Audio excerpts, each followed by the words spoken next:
पुरुषोत्तम मास की शिवरात्रि आ रही है। गला कितनी तारीख को है? जम के बोलो। 13 तारीख को, 13 जून को। जो 13 जून को शिवरात्रि है पुरुषोत्तम मास की, उसमें शाम को 7 बजे आप और हम अपने अपने घरों में मिट्टी का शिवलिंग बनाकर, पार्थिव शिवलिंग बनाकर शाम को 7 बजे ऑनलाइन पूजन करेंगे। सब पूजन करेंगे ऑनलाइन 7 बजे। अपने अपने घरों पर रहकर आप और हम सब पूजन करें ऑनलाइन। आस्था चैनल पर प्रसारण होगा 7 बजे, फेसबुक यूट्यूब पर भी चलेगा। आप और हम सब मिलकर उस पूजन को करेंगे। उसमें अधिक मास में, पुरुषोत्तम मास में जो जो चीज चाहिए उसकी लिस्ट आस्था चैनल पर कथा जब चालू होती है तब भी चलाई जाती है, कथा जब विराम होती है तब भी चलाई जाती है। उसमें 5 चीजों में एक चीज हमने वर्णन करा था, 11 आंखें चावल के दाने, 11 अक्षर चावल के दाने, 11 क्यों? हमको इधर महाराष्ट्र का तो नहीं मालूम है, 33 यहाँ आप लोगों के स्मरण में है कि नहीं, जगह जगह पर 33 मालपुए दान होते हैं, पर केवल एक महाराष्ट्र, छत्तीसगढ़, बिहार,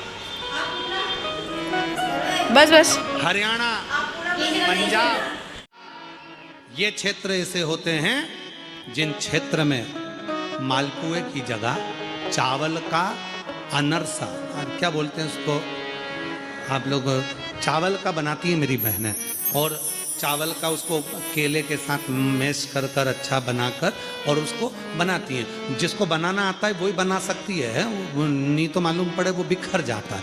पर उसको जब माताएं बनाती है तो वो जो अनरसा होता है उसमें बारीक बारीक बारीक बारीक बारीक बारीक बहुत सारे छेद उसके अंदर हो जाते हैं, बहुत सारे छेद उसके अंदर। वो अनरसे का दान करते हैं, तांबे के पात्र लाल वस्त्र में दान कर उसको रख कर उसको दान देते हैं उसका। शंभो शंभो शंभो शंभो शंभो शंभो शंभो शंभो शंभो शंभो शंभो।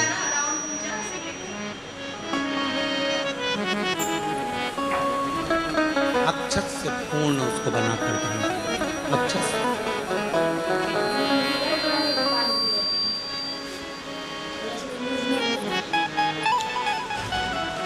तो शिव पुराण की कथा कहती है,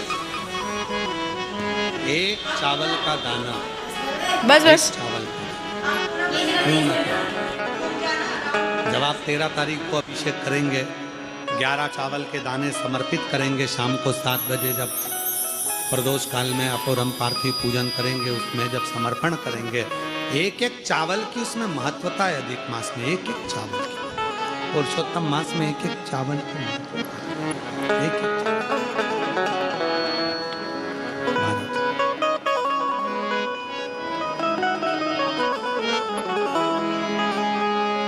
और अंत समय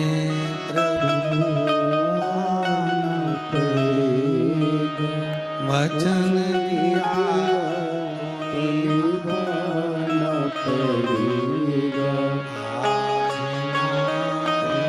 प्रभु तुम कभी ना, अंत समय प्रभु आना पड़ेगा, वचन दिया तो निभाना पड़ेगा, अंत समय प्रभु आना पड़ेगा, वचन दिया तो निभाना पड़ेगा। अंत समय में महाराज एक बड़ा सुंदर सा चरित्र शिव महापुराण का चरित्र शिव महापुराण की कथा में आता है। ब्रह्मदेव का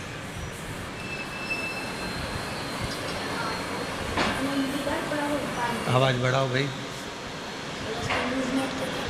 एक ब्रह्मा जी का बड़ा सुंदर चरित्र आता है।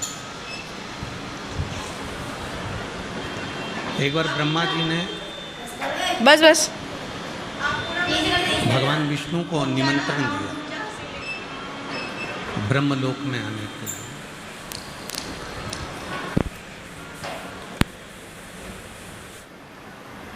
और ब्रह्मा जी ने निमंत्रण दिया कि आप ब्रह्मलोक में पधारो। पर ब्रह्मा जी भगवान विष्णु के यहाँ तो निमंत्रण देकर आ गए। अरे भाई आवाज बढ़ाओ ना उधर की, आवाज बढ़ाओ उधर की। ब्रह्मा जी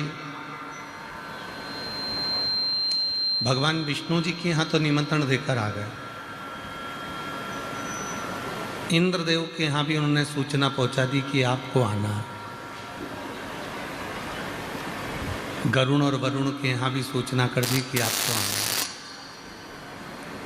पर ब्रह्मा जी ने एक सूचना भगवान देवादिदेव महादेव के यहाँ नहीं करी।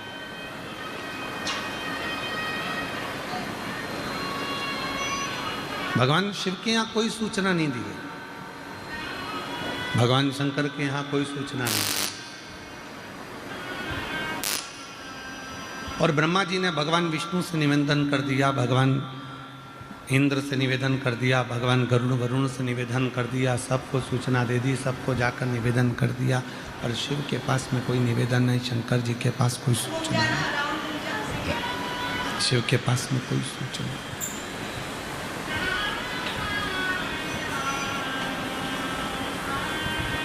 निमंत्रण दिया हुआ ब्रह्मा जी इंतजार कर रहे हैं कि अभी भगवान विष्णु आएंगे।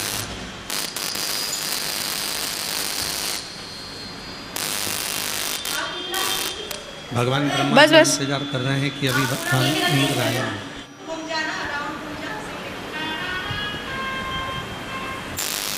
भगवान ब्रह्मा जी इंतजार कर रहे हैं कि गरुण वरुण आएंगे, ये देवता आएंगे, वो देवता आएंगे। पर कोई देवता ब्रह्मा जी के यहाँ पर नहीं पहुँचा, कोई भी देवता ब्रह्मदेव के यहाँ पर नहीं आया।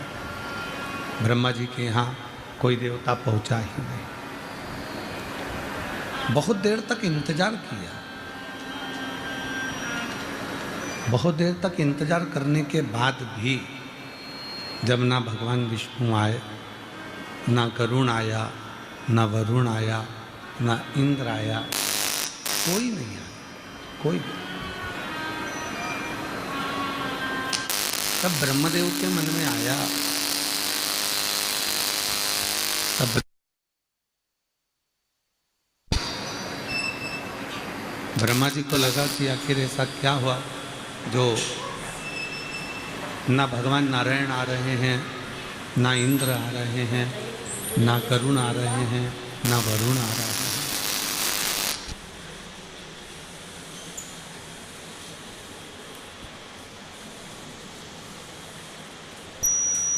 कारण क्या है? जो कोई भी देवता मेरे यहाँ आने को तैयार नहीं।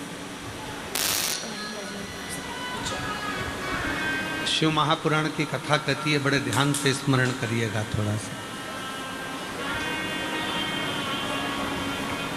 ईमानदारी से बोलना, मेरी जितनी जीजियाँ बैठी हैं, मेरे जितने बेटियाँ बैठी हैं, जितने मेरे जीजा बैठे हैं, जितने मेरे बेटा बैठे हैं, जितने मेरे बुजुर्ग माँ बाप बैठे हैं, बड़े सावधानी से स्मरण करेंगे। आप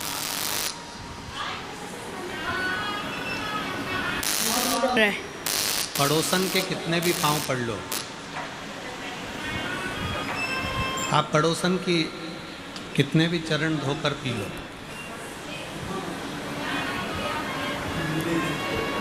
आप पड़ोसन को कितने भी चरणों को नमन कर लो, और घर की सास को नमन मत करो, घर की माँ को नमन मत करो, तो जरा विचार करिएगा, जरा सोचिएगा, विचारिएगा, स्मरण करिएगा। तुम्हें चाबी का गुच्छा कौन देगी? क्या पड़ोसन अपनी चाबी का गुच्छा तुमको देगी? जम के बोलो जरा। नहीं देगी।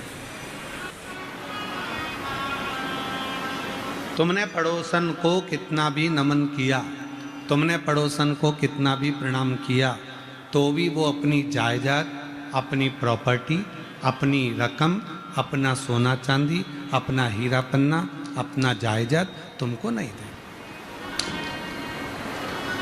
वो तुमको नहीं दे। पर तुमने अपनी सास को प्रणाम करा चाहे ना करा, तुमने अपनी सास को नमन करा चाहे ना करा, फिर भी वो सास आखिरी में मरते मरते भी अपनी जायदाद का पूरा हिस्सा तुमको ही देकर जाएगी। तुमको ही। वो किसी दूसरे को देने वाले नहीं है। वो किसी दूसरे को प्रदान करने वाली नहीं है। शिव महापुराण का ब्रह्मा जी का जो ये चरित्र है, ब्रह्मदेव का जो वर्णन है शिव पुराण में, वो यही वर्णन कर रहा है कि ब्रह्मा जी ने भगवान विष्णु को निमंत्रण दिया, ब्रह्मा जी ने इंद्र को निमंत्रण दिया, ब्रह्मा जी ने गरुण वरुण को निमंत्रण दिया, ब्रह्मा जी ने सारे देवताओं को निमंत्रण दिया, पर ब्रह्मा जी ने भगवान शंकर को निमंत्रण नहीं दिया, भगवान शिव को निमंत्रण नहीं दिया। पर शिव पुराण की कथा कहती है, भगवान का चरित्र कहता है कि अगर सबको निमंत्रण दिया और कोई नहीं आया, तो पूछा भगवान ब्रह्मा ने स्वयं देवऋषि नारद से कि तुम मेरे पुत्र हो, तुम मेरे बेटे हो, तुम मेरे पुत्र हो, कम से कम तुम तो बताओ कि भगवान विष्णु नहीं आते हैं, भगवान इंद्र नहीं आ रहे, गरुण वरुण नहीं आ रहे, देवता कोई नहीं आ रहा है, उसका कारण क्या है? तो भगवान देवऋषि नारद जी ने जो कहा, देवऋषि नारद जी ने कहा क्या आपने शिव जी को निमंत्रण दिया? तो कहा मैं इस सभा में, जिस सभा को मैंने रखा है, जिस आयोजन को मैंने रखा है, उसमें मैंने शिव को निमंत्रण नहीं दिया।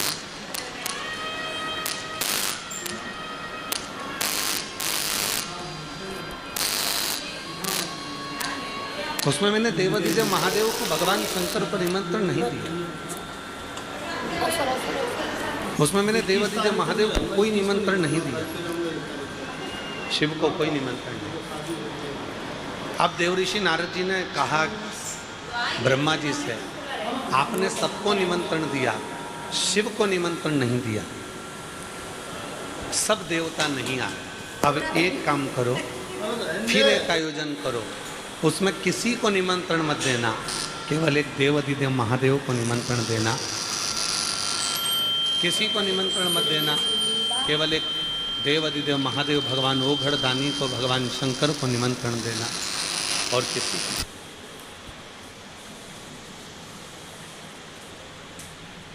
शंभु शरण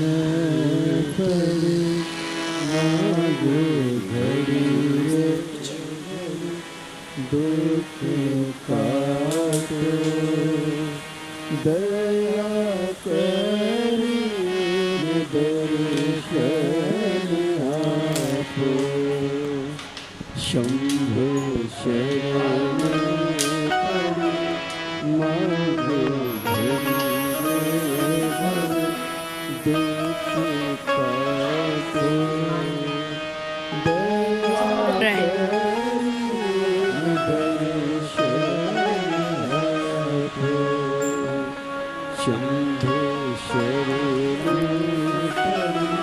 मांगो दुख काटो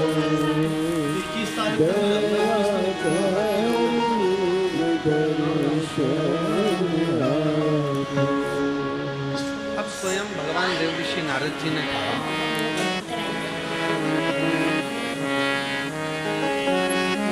एक निमंत्रण आपने सबको दिया, एक निमंत्रण सबको दिया आपने, केवल शिव को नहीं दिया, भगवान शंकर को नहीं दिया। अब एक कार्य और कर देखिए, अब एक कार्य ये करिए किसी को निमंत्रण मत दो।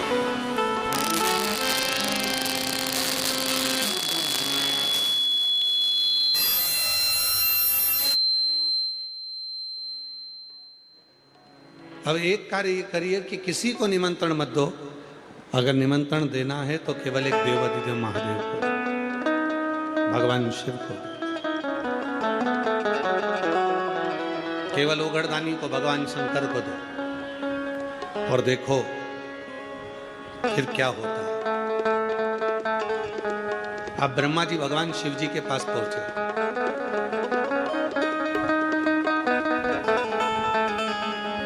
मन में संकोच था ब्रह्मा जी का। ब्रह्मा जी के मन में संकोच का कारण केवल इतना सा था कि मैंने इतना बड़ा आयोजन करा और उसमें शिव जी को निमंत्रण नहीं दिया था। और आज जब कोई देवता यहाँ नहीं आए, तब मैं भगवान शिव को अब निमंत्रण देना चाहता हूं। संकोच है ब्रह्मा जी के लिए। ब्रह्मा जी शिव जी तक तो पहुंचे ही नहीं।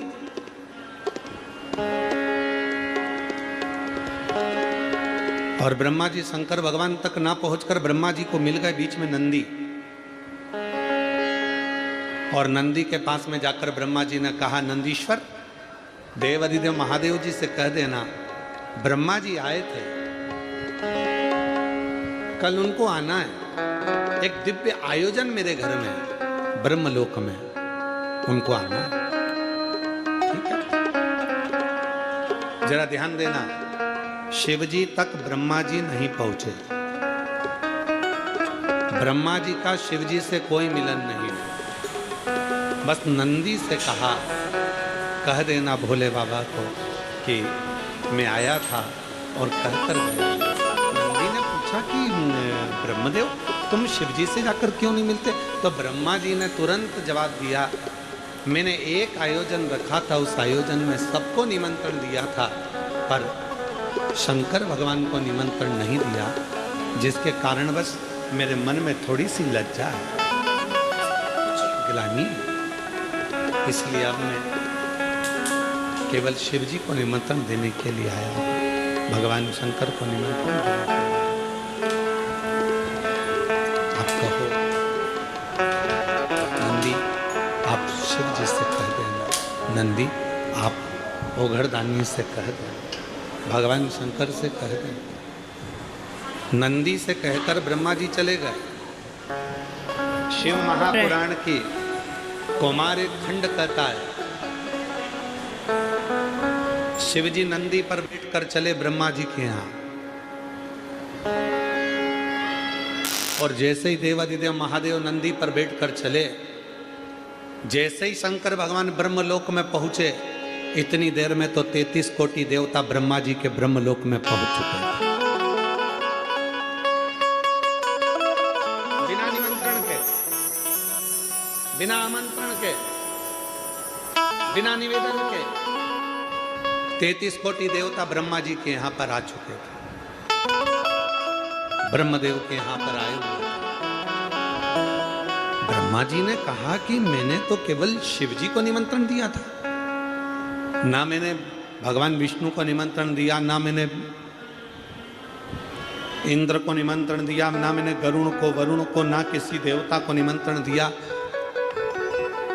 केवल मैंने अगर निमंत्रण दिया तो केवल देवाधिदेव महादेव को दिया, और सारे देवता यहाँ आ गए। तब उसी समय पर देवऋषि नारद का आगमन हुआ, और देवऋषि नारद ने तुरंत ब्रह्मा जी से कहा, पिताजी एक बात है, 33 कोटि देवताओं को बुलाओ, और अगर आपने शिव को नहीं बुलाया, शिव का स्मरण नहीं करा, तो वो देवता आपकी पूजन को स्वीकार नहीं करते हैं। और यदि आपने शिव को ही केवल पूज लिया, तो वो 33 कोटि देवता उस पूजन को स्वीकार कर लेते हैं। 33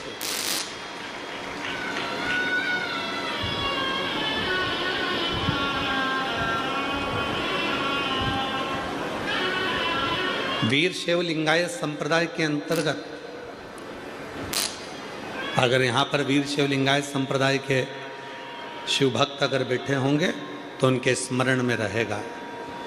वीर शैव लिंगायत संप्रदाय के अंतर्गत भगवान शंकर के शिवलिंग को स्त्री, पुरुष, बच्चे, बूढ़े, बुजुर्ग, जो भी घर का सदस्य होता है वो अपने गले में धारण करता है,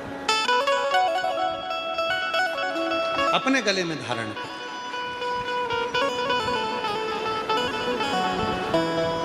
अब अगर वीर शैव लिंगायत संप्रदाय वालों से किसी से कहा जाए, किसी शिव भक्त से, किसी लिंगायत से उससे कहा जाए कि तुम शिव जी को गले में धारण कर कर रखते हो, तुम क्या उन देवी देवता को नहीं मानते? क्या आप उनको नहीं मानते? क्या आप उनको नहीं मानते?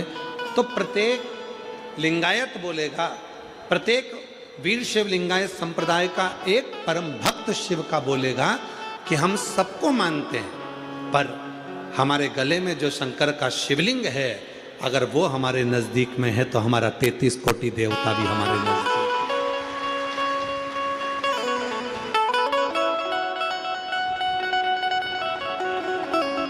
यदि एक शिवलिंग हमारे गले में है, एक शिवलिंग हमारे नजदीक में है, तो हमारे पास में 33 कोटि देवता सब हमारे नजदीक में, सब नजदीक में, सब। कितना सुंदर कहा है, स्मरण करिएगा जरा। शिवलिंग पे चढ़े हुए जल को जब हम अपने ऊपर प्रोक्षण करते हैं, शिवलिंग पे चढ़े हुए जल को जब हम अपने ऊपर छींटते हैं, शिवलिंग पे चढ़े हुए जल को जब हम आचमन करते हैं, और हम आचमन कर कर या प्रोक्षण कर कर अपने ऊपर छींट कर कहीं पर भी चले जाएं, किसी भी जगह पर चले जाएं, किसी से भी मिलने, किसी भी स्थान पर पहुंच जाएं, शिव महापुराण की कथा कहती है, जब तक शंकर के शिवलिंग का जल तुम्हारे मस्तक पर चढ़ा रहता है, तुम्हारे कपड़े पर छुआ हुआ रहता है, तब तक तुम जिस जिस से मिलते हो सभी को गंगा के स्नान का पुण्य फल प्राप्त होता रहे। गंगा के स्नान।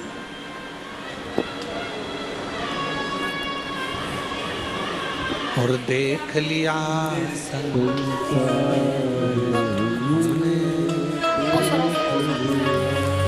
सब मतलब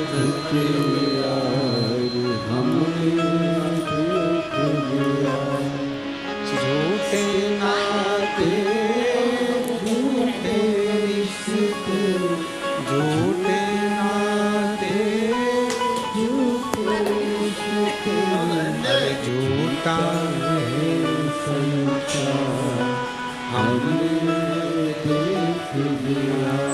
देख लिया संसार, हमने सब मतलब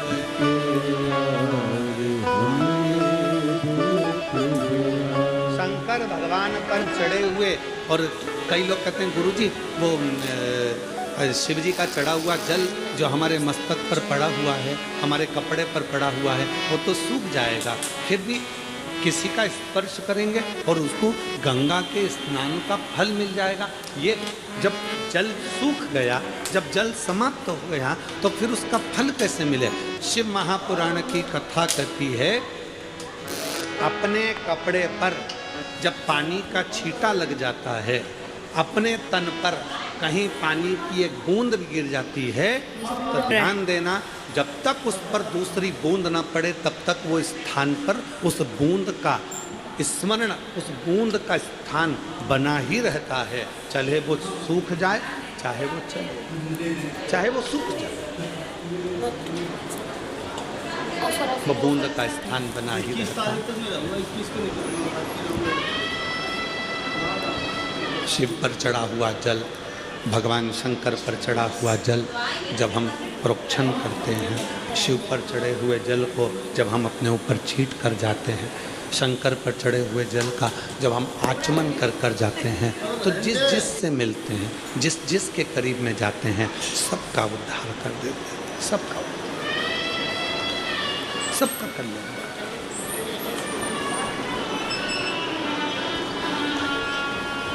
चलो जाने तो हमारे खंड को, शिव महापुराण की विद्येश्वर संहिता को ही पढ़ लीजिए। शिव महापुराण की विद्येश्वर संहिता कहती है, श्री शिवाय नमस्तुभ्यम या नमः शिवाय या ओम नमः शिवाय।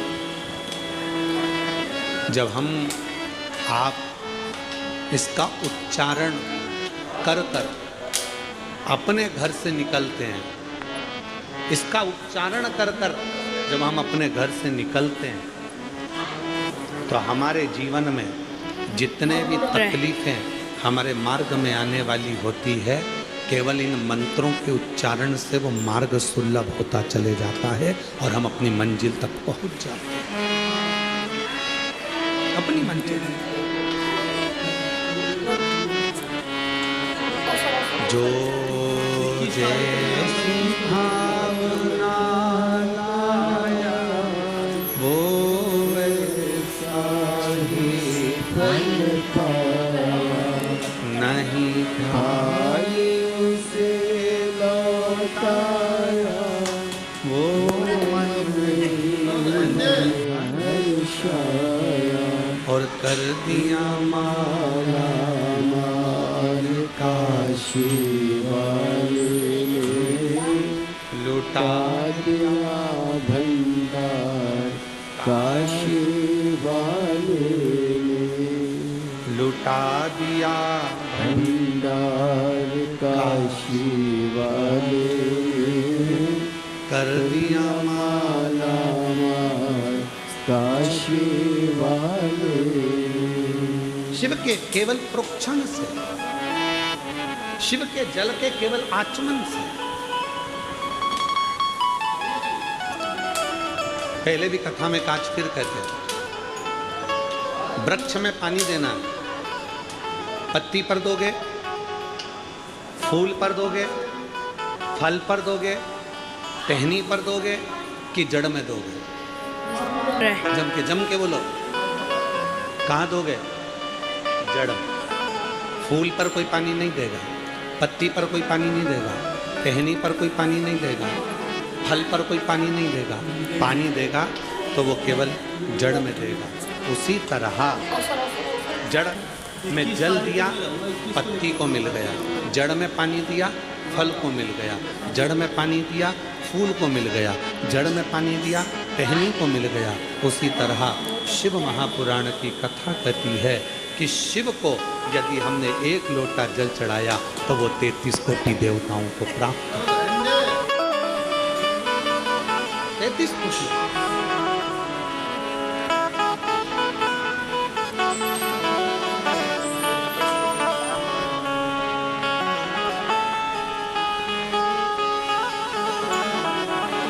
एक कितनी सुंदर कथा है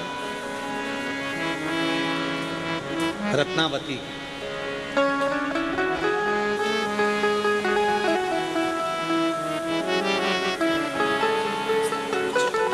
दक्षिण भारत में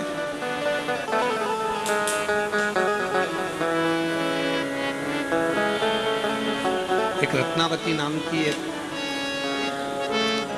लड़की अपनी मां के साथ में रहती।